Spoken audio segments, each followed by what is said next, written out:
मेरा पति घर पर नौकर लेकर आ गया। एक रात पति घर पर न था और मैं नौकर के कमरे में चली गई। जैसे ही नौकर के साथ बात कर रही थी तो नौकर ने ऐसा काम कर दिया जिसे देखकर मेरी रूह कांप गई। हे भगवान, तुम क्या कर रहे हो? कोई देख लेगा, ऐसा मत करो। क्योंकि नौकर तो नौजवान बहुत ही खूबसूरत था जिसे मेरा पति कुछ देर पहले ही लेकर आया था। जैसे ही मेरे पति ने डोरबेल बजाई, मैंने दरवाज़ा खोला तो अपने पति के साथ खड़े उस नौकर को देखकर तो मैं अपनी आंखें झपकाना ही भूल गई थी। वह नौजवान हुस्न का शहजादा था।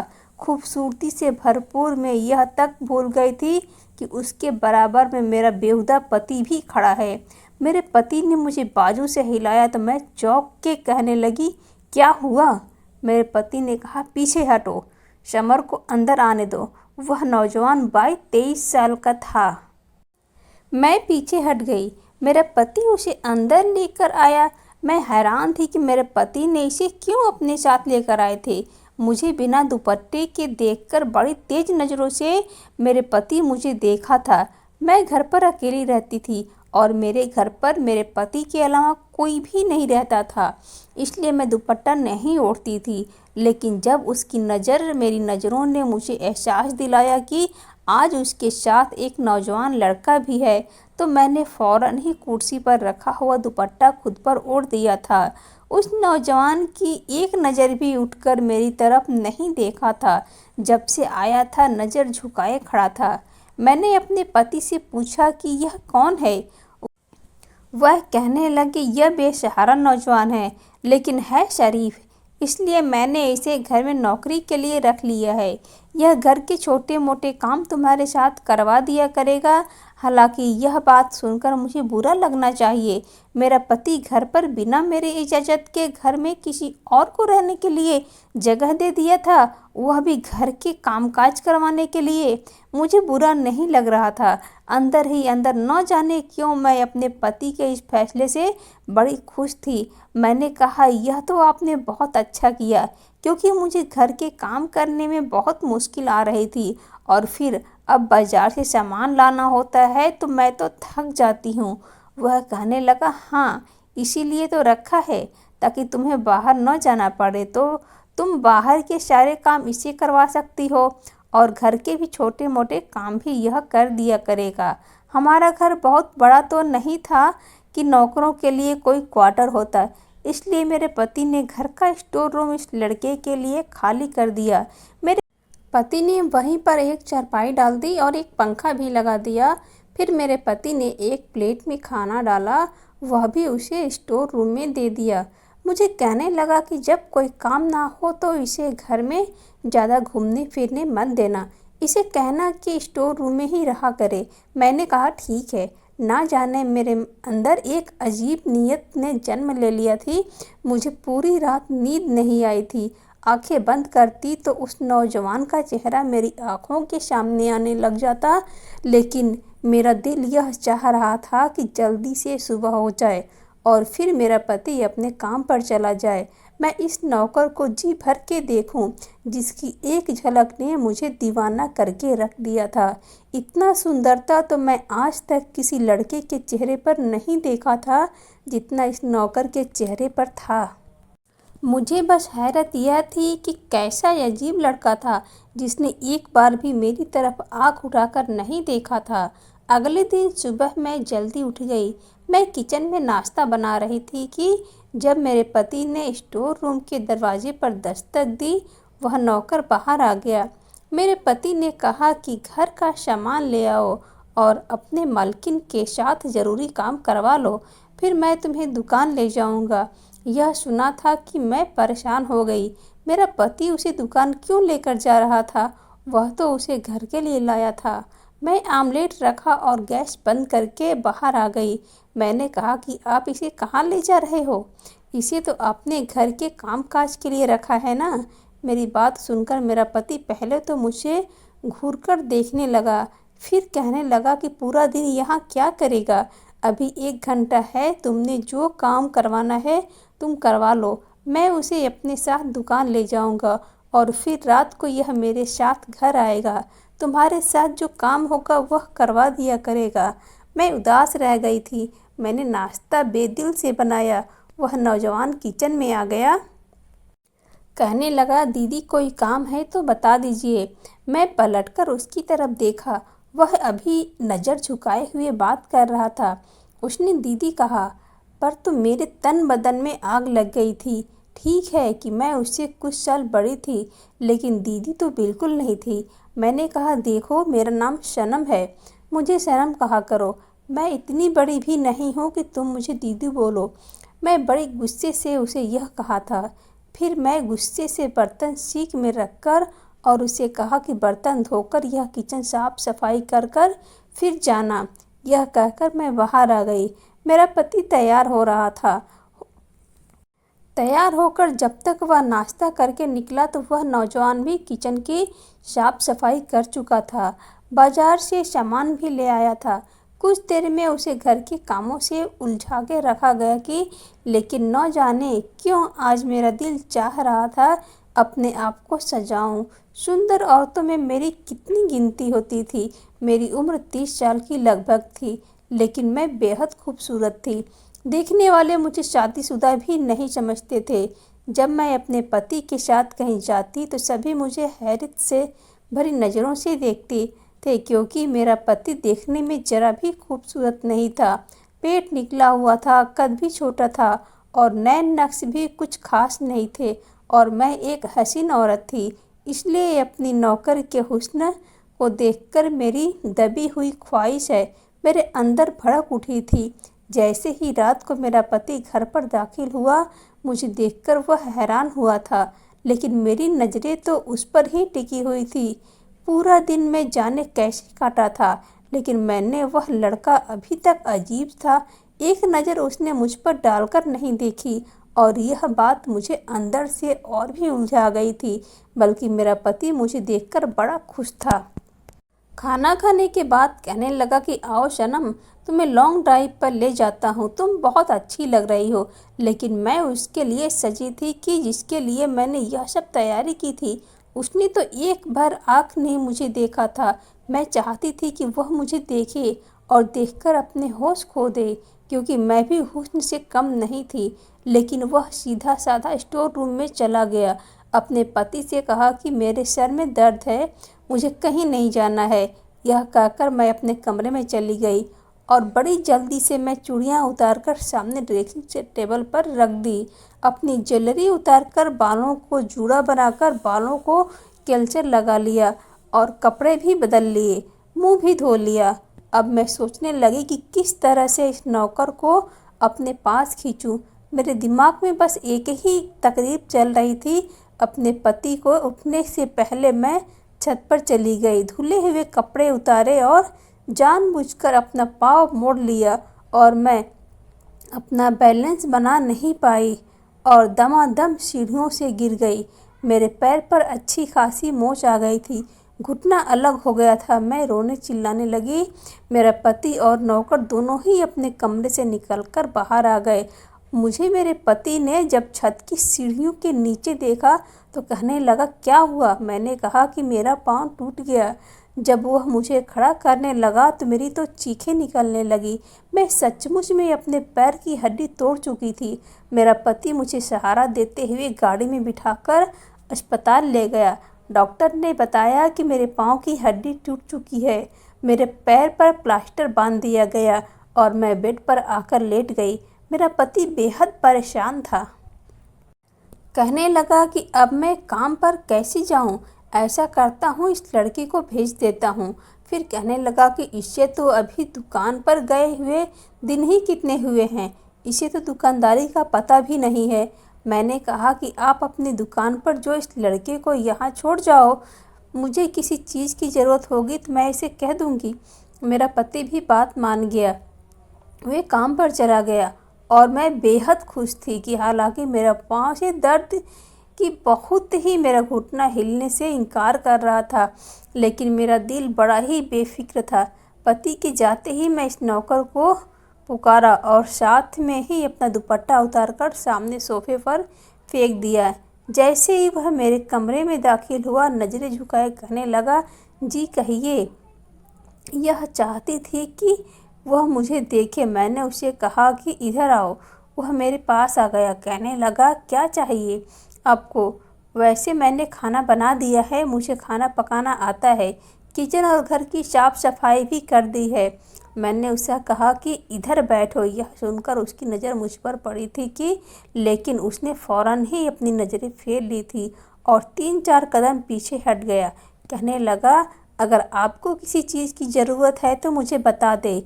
यह सुनकर मुझे उस पर गुस्सा आने लगा। मैंने कहा कि मेरे पैर में बहुत ज़्यादा दर्द है और मुझे कमरे में घबराहट हो रही है। मुझे बाहर हॉल में बैठना है। मुझे सहारा देकर बाहर ले चलो, बैठा दो। मैं चाहती थी कि वह मेरे करीब आए। यह सुनकर वह हैरत का शिकार हुआ था। वह कहने लगा कि मैं ऐसा नहीं कर सकता। रात को साहब जी आएंगे तो वही आपको बाहर ले जाएंगे। यह कहकर वह कमरे से बाहर निकल गया। मुझे इस पर जी भर के गुस्सा आने लगा था। वह समझता क्या है खुद को? जितना मैं उसके पास जाने की बहाने ढूंढती हूँ उतना ही मुझसे भागता है। लेकिन एक बार मुझे मौका मिल गया। जैसे ही मेरा पति काम के लिए घर से बाहर निकला, मैं जानबूझकर चिल्लाने लगी, जैसे कि गिर गई हो। मैं बेड का सहारा लेकर ज़मीन पर बैठ गई। बैसाखी भी एक तरफ फेंक दी, जैसा लगा हो कि मैं बेड से नीचे गिर गई हूँ। समीर जैसे ही कमरे में दाखिल हुआ, मैं चिल्लाने लगी, रोने धोने का ड्रामा करने लगी। लड़का मेरे पास आ गया। मजबूरन उसे मुझे सहारा देना पड़ा। जैसे ही उसने मेरा बाजू अपने कंधे पर रखा और मेरी कमर पर हाथ रखकर मुझे उठाने की कोशिश करने लगा, उसकी इस हरकत पर मेरा दिल जलने लगा। मैं बेहद खुश थी। मैं यही चाहती थी कि उसने मुझे बेड पर बिठाया, फिर तो मैं यह सिलसिला चालू रखा। मैं चाहती थी कि मेरे बदन की गर्मी उसे बेचैन कर दे और फिर एक मर्द के लिए औरत कितने करीब होने से कुछ न कुछ तो उसके दिल में हलचल शुरू होगी। असल में जब इंसान को वो चीज़ मिले जिसकी उसे ख्वाहिश होती है तो वह चीज़ उसे परेशान करने लगती है। मेरा भी यही मसला था। मेरी शादी को 7 साल बीत गए थे लेकिन औलाद नहीं हुई थी। मेरे पति ने आज तक मुझे इस बात का ताना नहीं दिया था। मैं एक खूबसूरत लड़की थी, इसलिए जब भी किसी महफिल में जाती थी तो नौजवान खूबसूरत लड़कों को देखकर मेरी नज़रें उन्हीं के आसपास घूमती रहती थी। मैं हसीन और नौजवान को देखकर ठंडी आहें भरती थी। उस वक्त मुझे अपने साथ बैठा पति बहुत ही बुरा लगता था। कभी लगता कि मैं जज्बात में आकर गलत फैसला कर लिया। मैंने सिर्फ पैसा देखकर, क्योंकि मेरे बाप के घर में पैसे की बहुत कमी थी। इसी वक्त मुझे यही लगा कि जब मेरे पास पैसा होगा तो मुझे ज़िंदगी की तमाम ऐशो आराम, तो यह कसक भी दिल से निकल जाती रहेगी। मेरा पति खूबसूरत नहीं है। अब इंसान को हर चीज़ तो नहीं मिलती है। मुझे लगता था कि वक्त के साथ साथ मेरे दिल की यह ख्वाहिश ख़त्म हो जाएगी, लेकिन ऐसा नहीं हुआ। मुझे कभी भी मेरा पति अच्छा नहीं लगा। हाँ, यह था कि मैं एक अच्छे बड़े घर में रहती थी। मेरे कमरे में एसी लगा हुआ था, खाने पीने के लिए हर चीज़ थी। पैसा खर्च करते हुए मुझे सोचना नहीं पड़ता था। लेकिन मुझे अपने पति की संगत से घिन आ रही थी। मुझे वह बिल्कुल भी अच्छा नहीं लगता था। जितना वक्त मेरा उसके साथ गुजरा, मैं एक दिमागी तकलीफ से गुजरती थी। उस वक्त ना जाने तो मुझे कोई ऐसी अच्छा लगता था और ना ही वह बड़ा घर। कभी कभी मुझे यह लगता कि शायद मैंने गलती ही की। अगर मेरा पति मेरा मन पसंद होता तो शायद मैं उसके साथ एक कमरे में भी हंसी खुशी गुजार लेती, उसे जी भर की बातें करती। मेरी ख्वाहिश मेरे अंदर ख्वाहिश बन चुकी थी। समीर को देखकर मुझे लगा कि बस मेरी तलाश खत्म हो गई है। मैं चाहती थी कि वह मेरी तरफ खींचा चला आए, लेकिन वह नज़र ही नहीं उठाकर देखता था। मैं उसकी आंखों में अपना एक्स देखना चाहती थी। अब मेरा पाँव काफ़ी हद तक ठीक हो चुका था, प्लास्टर भी उतर चुका था, लेकिन मैं जानबूझकर चेक नहीं कर लगती थी ताकि वह मुझे सहारा दे। मेरा पति कहने लगा कि मैं तुम्हें एक स्टैंड लाकर देता हूँ, उसकी मदद से तुम्हारे लिए चलना फिरना आसान हो जाएगा। और डॉक्टर ने तो कहा है कि अब तुम अपने पाँव पर वजन रख सकती हो। मैं गुस्से से अपने पति की तरफ देखा तो मैंने कहा, डॉक्टर का क्या है, पता है कि मुझे क्या तकलीफ़ है। उसका क्या है, वह तो जो चाहे कह देगा। लेकिन यह ड्रामा मैं भी कब तक कर सकती थी। मैं अपने पति से पीछा छुड़ाना चाहती थी कि एक बार जब मेरा पति दुकान पर किसी से बात कर रहा था कि उसके पास नोकिया का छोटा सा मोबाइल था, लेकिन वह बात करके मैं बिजी था। मेरा पाँव अब चलने फिरने के काबिल था। मैं जानबूझकर धीरे धीरे चलती हुई किचन में दरवाजे तक पहुंच गई। वह किसी से कह रहा था कि मैं बहुत जल्द माँ को तुम्हारे घर भेज दूंगा। अब तो मेरी नौकरी भी लग गई है, अब तो तुम्हारा बाप भी इनकार नहीं कर सकता। मैं बहुत बड़ी रकम भी भरी है, मैं शादी करके तुम्हें शहर ले आऊँगा। यह सुना था कि मेरे होश उड़ने लगे थे। समीर से बेहद मोहब्बत करने लगी थी, उससे जुदा नहीं हो सकती थी। मैं चाहती थी कि वह मुझसे मोहब्बत करे, लेकिन वह तो शायद किसी और लड़की के चक्कर में था। धीरे धीरे चलती हुई अपने कमरे में गई। मुझे इस वक्त सब कुछ बुरा लग रहा था। मेरा जी चाह रहा था कि वह लड़की मेरे सामने आ जाए तो मैं उसका गला घोंटकर उसे मार दूंगी। समीर मेरे अलावा कैसे किसी लड़की से मोहब्बत कर सकता है।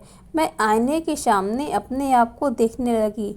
मैं इतनी सुंदर, वो मुझे छोड़कर किसी और से कैसे मोहब्बत कर सकता है। मैं आईने के सामने अपने आप को देखा, मैं बहुत खूबसूरत थी। यह कैसे मुमकिन है कि मैं समीर को अच्छी ना लगूं। वह कैसे मेरे अलावा किसी भी ऐसी लड़की की तरफ देख सकता है। फिर मेरे दिमाग में आने लगा कि हो सकता है कि वह लड़की बहुत खूबसूरत होगी, मुझसे भी ज़्यादा हसीन होगी, पर जो भी है यह मैं बर्दाश्त नहीं कर पा रही थी। गुस्से से मेरी आंखें में आंसू बहने लगे। मैं समीर को आवाज़ दी, मेरे कमरे में आ गया, लेकिन मुझे सही सलामत अपने पाँव पर खड़ा देखकर वह कुछ हैरान सा हुआ था। कहने लगा, बीवी जी कैसे बुलाया मुझे? मैंने कहा, अंदर आओ, मुझे तुमसे बात करनी है। वह अंदर दाखिल हो गया। मैंने उसे कहा कि मैं तुमसे मोहब्बत करती हूँ। यह सुनकर तो वह हैरान रह गया था। पहली बार उसने मेरी तरफ देखा था, लेकिन वह भी नफरत से। कहने लगा, शर्म नहीं आ रही आपको ऐसी बातें करने में? मैं किसी और से मोहब्बत करता हूँ और शादी करने वाला हूँ, और आप जो कुछ कह रही हैं मैं आपको सब बता दूंगा।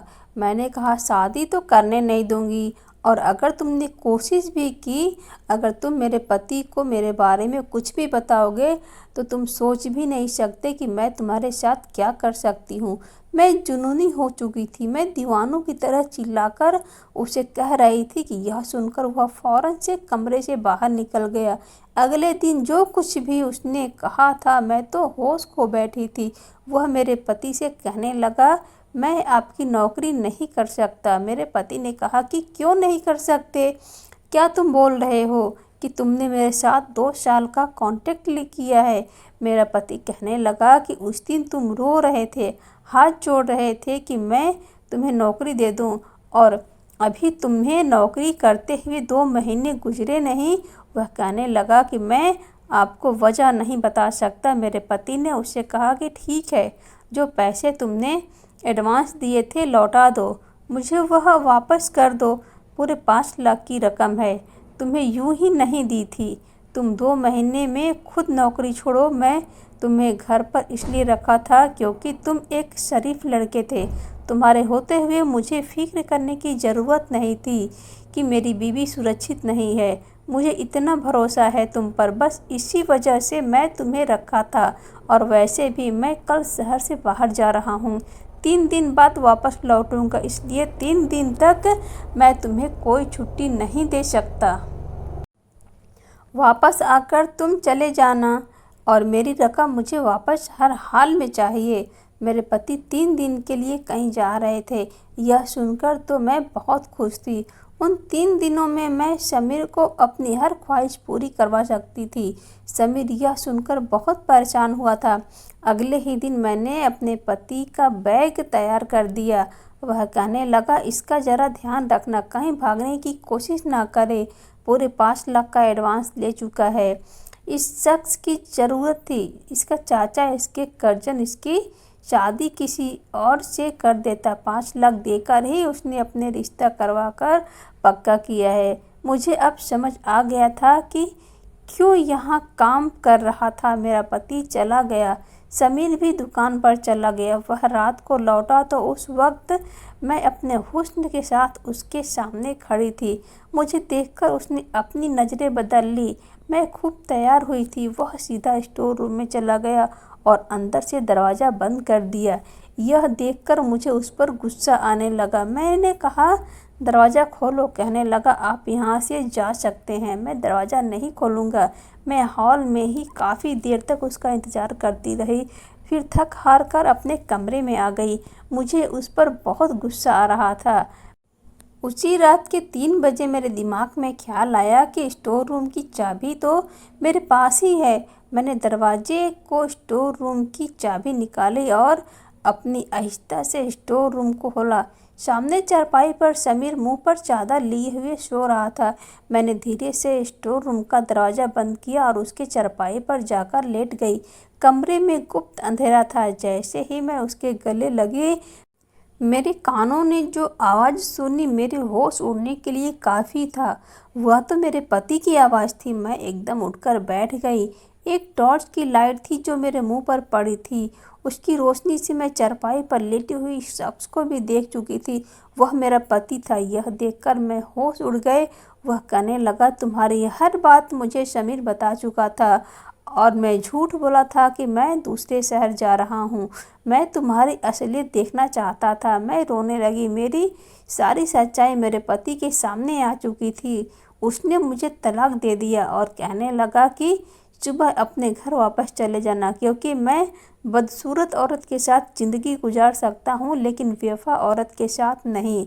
मर्द पूरा दिन मेहनत करके बीवी की तमाम कोशिश ऐसे वह इसलिए पूरा करता है कि उसे अपनी बीवी की वफादारी मिले, वरना पैसे देकर तो कोई भी गलत औरत बिस्तर पर लेटने को तैयार हो जाएगी। मैं अपना सब कुछ खो चुकी थी। काश मैंने अपनी नज़रों की हिफाजत की होती, जैसे कि एक मर्द होते हुए समीर के चक्कर में ना पड़ती, तो मेरी बसा बसाया घर ना उजड़ता। इसकी जिम्मेदार सिर्फ मेरी खूबसूरत चेहरे के घमंड में मैंने अपना जीवन बर्बाद कर दिया। आप ऐसी गलती मत करिएगा। यह एक काल्पनिक कहानी है। इससे मेरे जीवन का कोई ताल्लुकात नहीं है। दोस्तों, आपको यह कहानी कैसी लगी? अगर आपको यह कहानी थोड़ी भी पसंद आई हो तो प्लीज़ हमारे चैनल को सब्सक्राइब कीजिए। कहानी को ज़्यादा से ज़्यादा लाइक और शेयर कीजिए। बहुत जल्द मिलेंगे इसी तरह से और एक नई कहानी के साथ। नमस्कार।